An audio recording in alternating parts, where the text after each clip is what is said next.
ভাইরা আমার, আজকে যদি আমরা দাড়িপাল্লার পক্ষে যদি কথা বলি, দাড়িপাল্লাকে যদি আমরা জয়যুক্ত করি, আল্লাহ যদি দাড়িপাল্লাকে কবুল করেন, আল্লাহ যদি দাড়িপাল্লার ডক্টর শফিকুর রহমানকে যদি আল্লাহ ক্ষমতায় বসায়, এই বাংলাদেশটা যেন সোনার দেশ হয়ে যাবে। মানুষ ইনসাফ ভিত্তিক রাষ্ট্র চলবে, মানুষ মানুষের হক ফিরে পাবে, মানুষের হক।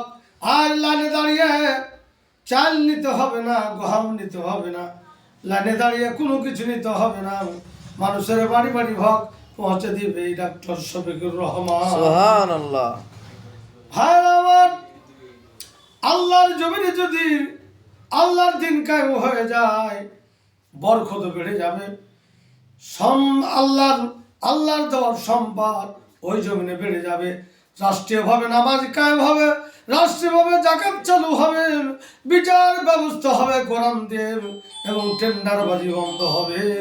টেন্ডারবাজি বন্ধ হয়ে যাবে, এই রাষ্ট্র সোনার দেশে পরিণত হয়ে যাবে।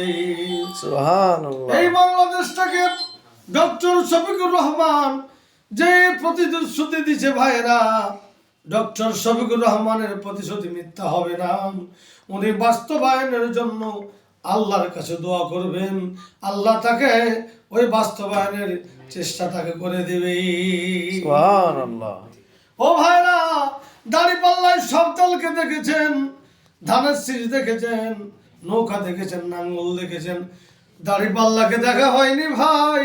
এবার আমরা সারা বাংলাদেশ মিলে দাড়িপাল্লাকে ভোট দেব, এবং দাড়িপাল্লাকে সংসদে পাঠিয়ে মদিনার সনদে রাষ্ট্র চলবে, এবং ইসলামের পতাকা পটপট করে উড়বে, এবং মানুষ শান্তিতে বসবাস করবে। টেন্ডারবাজি, দখলবাজি থাকবে না, নারীদের প্রতি অত্যাচার হবে না, নারীদের প্রতি ইফটিজিং করবে না, এবং সবাই শান্তিতে রাত 2টাকে 3টাকে সারা রাত্রি চলাফেরা করতে পারবে নির্ভয়ে। আমরা দাড়িপাল্লাকে এবার বিজয় করে ছাড়বো ইনশাআল্লাহ। ইনশাআল্লাহ। নারায়ে তাকবীর। আল্লাহু আকবার। না ইনসাফের প্রতীক আছে? আছে।